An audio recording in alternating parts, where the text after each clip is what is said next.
colaborar, sobre todo aprender de vos, porque é o que veño aquí.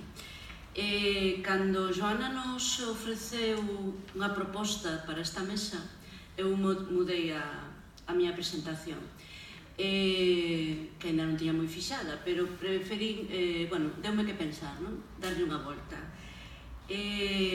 Conectala con rebelión, revoltas, evolución, resistencias, resiliencias, que non están nos 3 R's iniciais, pero que para mí están, efectivamente, xa van 5 e creo que son necesarios todos eles. Pois me fixo pensar, por exemplo, porque eu cheguei hasta aquí hoxe, a falar convosco, en representación das bibliotecas escolares de Galicia. Todas as miñas propostas, a miña vida profesional están ligadas a 2 cuestións básicas. Unha é un texto de Gianni Rodari, un texto que seguramente coñecedes, que é a Gramática da Fantasía, donde Gianni Rodari, o gran mestre, di que hai que levar a lectura e a escritura á escola non para que todos sexan artistas, sino que para que ninguén sexa esclavo. Ese foi o meu principio profesional, medrei como movimento de renovación pedagóxica, iniciei no meu traballo de vida profesional no movimento Freinet, e desde aí eu son a que son, e ao mellor a culpa de que eu este donde estou facendo as propostas aos políticos e aos responsables das políticas educativas do meu país, de Galicia, ten que ver con eso e tamén con outra cousa, con algo que eu esta mañá leía justamente nun artigo do País, pero que é unha convicción miña de sempre, e é que o poder non lle gusta a lectura, non lle gusta que fagamos lectores críticos, nos soporta, nos dá recursos para que ao mesmo tempo alimentemos a industria cultural, pero ollo que non nos facemos. Entón, hoxe digo que o li nun artigo do País porque o profesor, non sei se coñecedes o libro A utilidade do inútil, dun profesor italiano que se chama Nuccio Ordine. Bueno, pois parece ser que vai sacar outro libro que eu xa vou poder ir á librería xa, que se chama Clásicos para la vida en castellano, non sei en italiano, non sei se traducirá ao portugués. Estaba presentando en Madrid e el facía nese artigo, justamente lembraba eso, que o poder nunca quixo xente cultivada, porque a xente cultivada é difícil de manipular, non? Por tanto, esta é unha confesión persoal que vos fago, é dicir, son os meus 2 principios, un principio e unha convicción, e, por tanto, con esa convicción, eu ás veces me sorprendo da ingenuidade dos meus compañeiros, profesores e profesoras, que pensan que todo se nos vai vir dado, que os políticos están aí, que os políticos que están no meu país neste momento gobernando, que son conservadores, prácticamente desde a caída do franquismo e o nacemento da autonomía, prácticamente menos 3 anos e medio foron políticos conservadores, e aínda os que non foron tanto, siguen vendo a lectura e a lectura crítica como algo perigoso.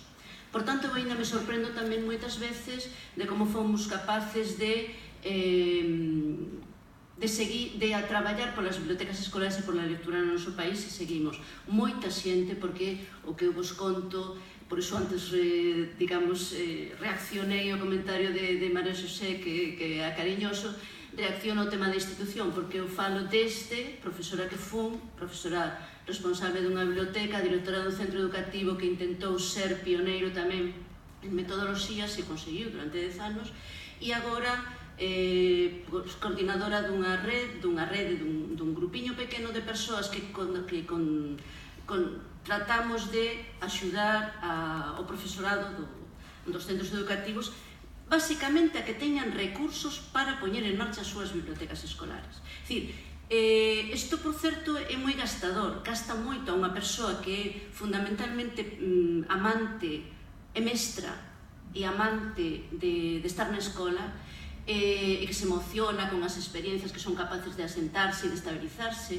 É moi gastador gastar o seu tempo profesional peleando cos políticos polos recursos, e iso, aquí quen sabe que iso gasta moitas enerxías, non? Pero precisamente todas as propostas que fomos facendo, e afortunadamente as persoas que traballamos no mesmo equipo, digamos que estamos na mesma sintonía, entendemos que hai que conseguir recursos, máis formación, máis orientación, máis acompañamento, obviamente, para que o profesorado, darlle voz ao profesorado, ao alumnado e ás comunidades educativas no seu conxunto, é dicir, as familias, para que sexan eles as que fagan en cada centro educativo a biblioteca escolar e as actividades que eles consideran oportunas. Por tanto, esa sí que me pareceu, foi pensando un pouco ese enfoque do que ti decías, Joana, é dicir, se houve unha revolución en isto, fomos rebeldes tamén, en certa maneira, foi porque a quen lles damos a voz é ao profesorado, é dicir, moitas veces, comparando o programa de bibliotecas escolares de Galicia con outros programas de outras autonomías españolas, onde está a diferencia? Pois nos damos poucas pautas, pero as poucas que son pretenden ser clariñas, e despois que cada centro contextualice no seu medio, co seu equipo docente, co seu alumnado, coas súas familias, ata onde pode chegar e ata onde quere chegar. Claro, para iso tamén hai que facilitar formación, espacios de encontro, etc. E iso é o que ven sendo o noso plan de mellora de bibliotecas escolares. É dicir, tamén é certo que son propostas feitas, e iso forma parte tamén da revolución que en Galicia ven sendo o plan de mellora de bibliotecas escolares. Nos seus inicios, hai agora 12 anos, nos seus inicios o perfil do profesorado que estaba e que se suma a poñer en marcha bibliotecas escolares é o perfil máis innovador, que conecta xustamente coa linguaxe das propostas que se lle fan, porque a nosa proposta, eu veño dunha biblioteca escolar e, por tanto, as propostas que se fan están recollendo o que todos queríamos nos centros educativos que estábamos traballando. E conecta, é un profesor innovador, asociado aos movimentos de renovación pedagóxica, que sabe que a lectura é unha ferramenta para a transformación e que ten esa convicción. Non vamos a decir o 100%, pero sí é certo que ese perfil é o que puxo as bibliotecas escolares en marcha nun principio. Unha dos hándicaps que nos estamos encontrando agora é que ese perfil de profesorado está desaparecendo dos centros coas xubilacións anticipadas e porque o tempo é inexorable a la que nos levan. E entón, pois, é unha das debilidades neste momento das amenazas, mas que fixe un pequeno dafo que se me dá tempo despois igual vos comento. Ben, o plan de mellora xustamente me parece que pensaba eu se parte da revolución que supuxo foi porque leva aos centros, digamos, recursos e formación, etc., pero para que o profesorado tome a iniciativa, e tamén porque provocan, esas bibliotecas escolares provocan transformacións nos centros educativos, un pouco na liña do que te comentabas, é dicir, todas esas formas de traballar novas. Teño que decir que nas bibliotecas escolares galegas non temos profesores bibliotecarios, temos responsables de biblioteca escolar ou coordinadores e un equipo. Por tanto, son varias persoas que en cada centro educativo que está na rede de bibliotecas escolares botan a andar a biblioteca e, por tanto, o ser un equipo de persoas que están nas distintas disciplinas é certamente máis doado, seguramente non hai que pelear tanto porque digamos que están normalmente, polo menos a recomendación tamén que se fai, que ese equipo este formado por persoas de distintos departamentos, distintas disciplinas, etc., distintos niveis, no caso dos centros de primaria. Ben, outro punto moi importante do plan de mellora de bibliotecas escolares e todas as nosas propostas é que se involucre as familias, que as familias se incorporen. Sin eles non facemos nada. Esa é unha cuestión. E despois o enfoque da biblioteca escolar como espazo, como factor de compensación de desigualdades, que é elemental. É elemental na misión da biblioteca escolar, en xeral, pero é elemental nas nosas propostas. Ben, o concepto de biblioteca, o concepto da lectura nestes últimos anos, sabedes e compartides comigo que vai mudando, e, por tanto, as nosas propostas van tamén evolucionando e agora estamos falando de que a biblioteca dé ese paso máis a ser ese espazo creativo das aprendizaxes donde están os recursos digitais tamén, pero donde a lectura literaria, a información, o traballo cos medios de comunicación sexan esenciales. E xa digo, o que está sendo na realidade é que as bibliotecas escolares son as que están sendo pioneiras, arrastrando o resto dos centros. Cando unha biblioteca se activa, arrastra o resto do centro a traballar dunha forma máis activa, en xeral. Outras propostas que teñen que ver dentro do programa de bibliotecas escolares, pero, bueno, digamos, que vai en paralelo e que tamén se leva desde o noso equipa, e que é Hora de Ler. Hora de Ler é o programa, digamos, que acubilla varias propostas e que van destinadas a apoiar o profesorado para traballar a lectura, para o fomento, a formación lectora do alumnado. Por tanto, tamén recursos en función do que eles nos solicitan. Necesitamos isto, sería bo ter isto, se necesitamos... Empezou todo porque necesitamos materiais atractivos que nos axuden a traballar a lectura na escola, e a partir de aí empezaron. Recursos para traballar a lectura literaria, lectura informativa, traballo cos medios de comunicación, lectura para investigación, etc. Novamente, os centros son protagonistas. Moi poucas pautas, lanzamos ao mellor unha idea, recursos, orientacións, e os centros van contextualizando no seu. E, cando os encontramos, damos, por suposto, difusión ás mellores prácticas. E, por tanto, se van xenerando cousas. Unha das experiencias que o ano pasado María Xosé me invitaran a difundir a través do Folio Educa foron os clubs de lectura. É unha dos programas que levamos dentro deste, toda esta dinámica.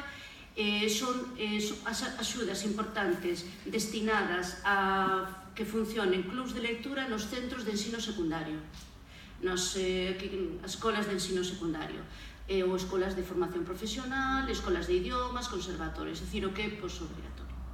Ben, en este momento, o 65% dos centros públicos que matriculan alumnado de ensino secundario teñen clubs de lectura, con varios grupos de lectura, que se fan fora do horario lectivo e por parte do profesorado, que o fai absolutamente no seu tempo persoal, profesional, laboral. É dicir, eu entendo que fundamentalmente debera ser o tempo laboral que se fai fora das horas de clase. Nalgúns casos sei que supera o seu tempo laboral e poñen hai un compromiso persoal, profesional e social, e hai persoas que están facendo moito traballo deste tipo no seu tempo persoal. Pero os rapaces tiran deles, os lectores e as lectoras tiran deles, e neste momento os podo decir que en Galicia hai ao redor de 11.000 nenos e nenas nos centros de ensino secundario, cos seus profes e familias, en un 25% dos centros, ao redor do fenómeno do club de lectura. O club de lectura que significa que fan lectura periódica asentada durante todo o curso, ese grupo de persoas que empeza a ser xa unha pequena masa crítica, penso eu, e o tempo non o irá dicindo. Tamén lles damos formación, hai unha actividade de formación que ven sendo un espazo de encontro e de difusión de boas prácticas. Despois, creo que tamén unha das cousas que foi tamén unha pequena revolución foi procurar que todas as propostas insistir na formación, insistir na sistematización. De nada nos sirve lectura, todos sabedes, os que estades aquí traballades no ámbito da lectura, de nada nos sirven as flores dun día, facer unha actividade, celebrar o día do libro, o día da biblioteca e logo irnos para a nosa casa. O sea, eso non vale para nada, só non vale para nada. Se hai actividades sistematizadas e ademais facemos eso, fantástico, todo estupendo, non? Por tanto, creo que unha das cousas que máis está asentando a lectura nos centros escolares galegos é a sistematización de actividades como, por exemplo, o acompañamento ao lector, que eu che comentaba esta mañá, Miguel. Temos moitos centros onde, por certo, hai como dúas variedades, digamos, non? Por exemplo, están estendéndose moito polos centros onde a biblioteca escolar está activa, é dicir, estamos falando deste tipo de centros, experiencias en que os nenos dunha turma, dun grupo, vai ler a outro, e se crean padriños e madriñas lectoras. E a mí o que me importa é que xa o están facendo sistematicamente, todos os venres, cada 15 días, etc. Aí hai unha selección dos textos apropiados para os nenos os que se vai ler, hai unha preparación da lectura, etc.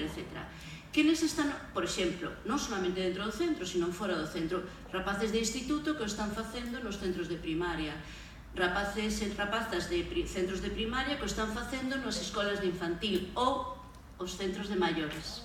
Nos centros de maiores están dando experiencias fantásticas e empeza a ver xa, non solamente os maiores escoitan, sino que xa empezan a contar, que xa empezan a en fin, ese tipo de intercambios, non?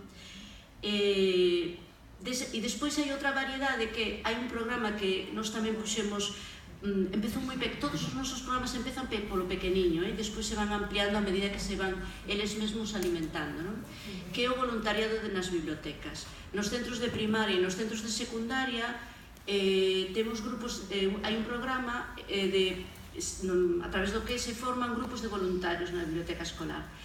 Os de secundaria se lles recoñecen a partir de 16 anos esas horas que fan de voluntarios, se registran e pasan a un registro oficial que poden ter, igual que a vida laboral, poden ter un registro que dalles como marcado como de horas de voluntariado, en colaboración coa Dirección de Voluntariado. Iso foi interesante. O ano pasado houve 1000 rapaces de institutos que fixeron horas de voluntariado na biblioteca escolar e de primaria 2000 rapaces. Eses 2000 rapaces, aparte de axudar na xestión da biblioteca, o típico que se vos ocurra, ordenar a biblioteca, facer cartéis, bueno, esas cousas. O máis importante, desde o meu punto de vista, é que están facendo xa prácticas de lectura, preparan lecturas, van a facer lecturas a grupos pequenos, fora, a lecturas na rúa, lecturas no mercado, lecturas nos centros de maiores, etc. E despois o tema tamén de que a través das bibliotecas se están instalando, digamos, ou se está tirando, se están implantando as metodoloxías de traballos interdisciplinarios. Entonces, a biblioteca coordina, a biblioteca lanza a idea, a biblioteca coordina e despois todo o centro participa. Ás veces son proxectos, outras veces quedanse en eixos temáticos ou centros de interese, pero xa a metodoloxía de proxectos vai avanzando, non é fácil, todos sabemos que traballar por proxectos duramente, o sea, de maneira sistemática non é doado, pero bueno, vai pasando. E todo isto, o que vai facendo, penso é un maior e mellor aprendizaxe, xa se verá.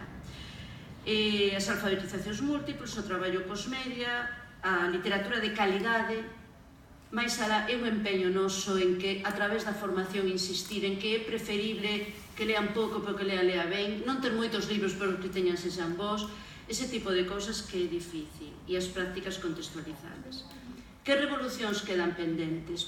A perda do medo. A perda do medo fundamentalmente, e vamos, é que é o meu cabalo de batalla de sempre, a romper o espacio, as rixideces espaciotemporales dos centros e non aproveitar suficientemente a autonomía dos centros que está regulada por norma. E, sin embargo, non aproveitan suficientemente. Ter medo ao inspector, ter medo ao director, ter medo aos pais e as nais que pensen que non son boa profesora e non van a aprender tanto como se tuvese, ter medo a deixar de utilizar os libros de texto, ter medo a que os rapaces non aprendan. Ese é un medo que está instalado en moito profesorado atado aos libros de texto, non? Desfacerse dos manuais é o principal revolución que habería que facer e a campaña que eu teño instalada nas miñas neuronas, non? Pero, bueno, eu tamén entendo que non é doado, porque desde as familias se lles insta a que, se non traballas con manuais, non eres tan bo profesor. Se desde a administración se impoñen programas de libros de texto gratuitos, etc. Por tanto, un profesorado, a ver, onte eu comentaba con Nicolau, o director do centro de profesores, calculábamos máis ou menos o mesmo, un 30% do noso profesorado, igual que do voso, é o profesorado dinámico, innovador. O resto é o que está atado aos manuais, é o que está atado aos medos. Por tanto, a ese 70%, a ver como convencemos e encima a administración lle pon os libros de texto gratuitos. Por exemplo, non? Outras cousas.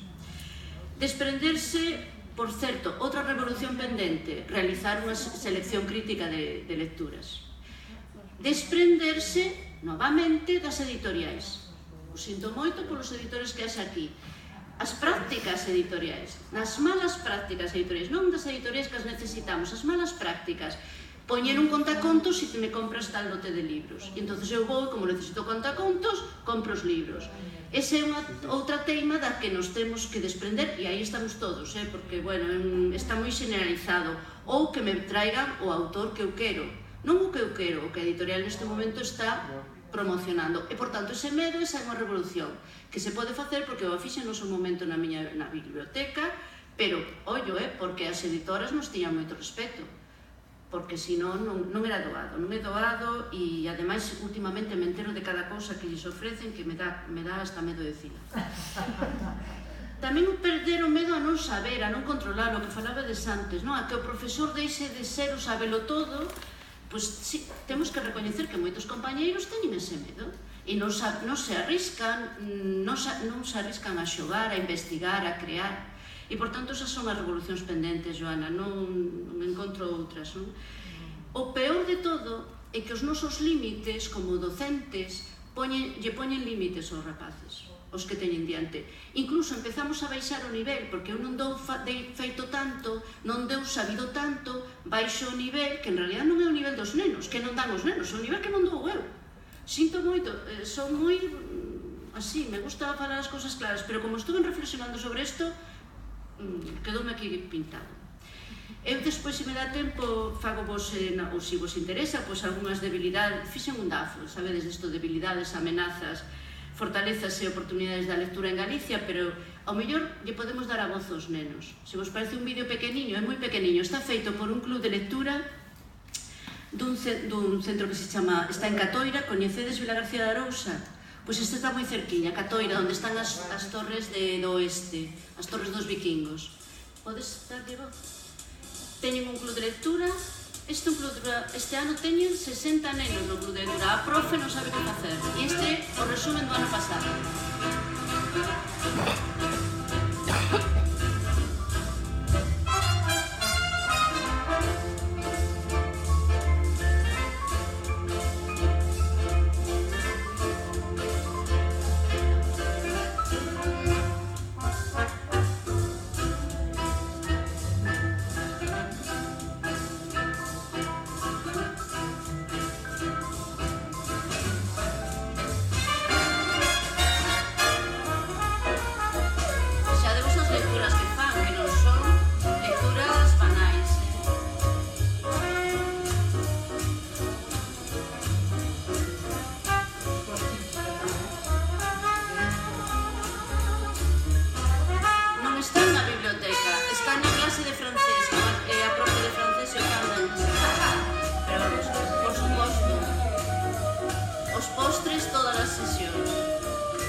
pero o que máis me gustou, sen dúbida ninguna, foi ter a obriga, entre comillas, de ler determinados libros e unha gran variedade de xéneros, cousa que eu, pola miña parte, non gustando que podemos compartir as nosas lecturas. Estes 4 anos foi unha experiencia O que máis me gustou foi poder coñecer novos autores e novas obras literarias. Foi poder opinar os libros con os meus compañeros e saber as Foi no club cando debatíamos, xa que axudaba a entender máis os libros e ademais, como tiñamos opinións distintas, o que vían uns enseñábanos aos outros. Foi que podemos comprender os puntos de vista de outra xente cando lemos, porque eu podo ter unha idea diferente a... Aprendemos a facernos unha idea diferente dos libros que cando non nos comentamos ou os decimos en voz alta. O que máis me gustou foi ler libremente cos meus amigos, me divertía. A mí gustou o meu club porque é moi divertido tamén comentar os libros que lees. Gustame o club porque lemos xuntos e xa cando debatimos sobre os libros axúdame a comprendelos mellor e a aprender máis cousas sobre eses libros. ¡Ler mola!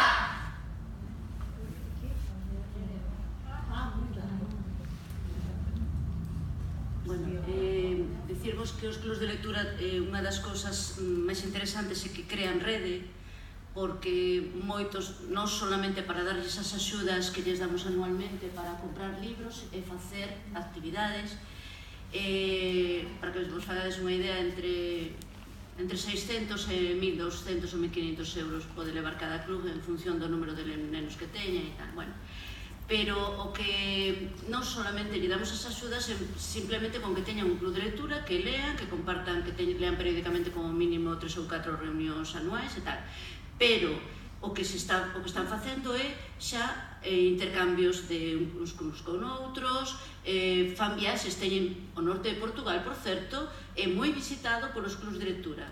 Hai dous clubs de lectura concretamente, de Caldas de Reis e de Porto do Son, na Coruña, e Caldas de Reis en Pontevedra, que todos os anos veñen os dous clubs de lectura a facer unha viaxe a Portugal, con unha intención clara, que é revalorizar a lingua portuguesa e a lingua galega, as semellanzas, etc. Entonces, que saibades que sodes visitados polos clubs de lectura con frecuencia. E, bueno, pois un pouco eso, se despois queredes, os contades.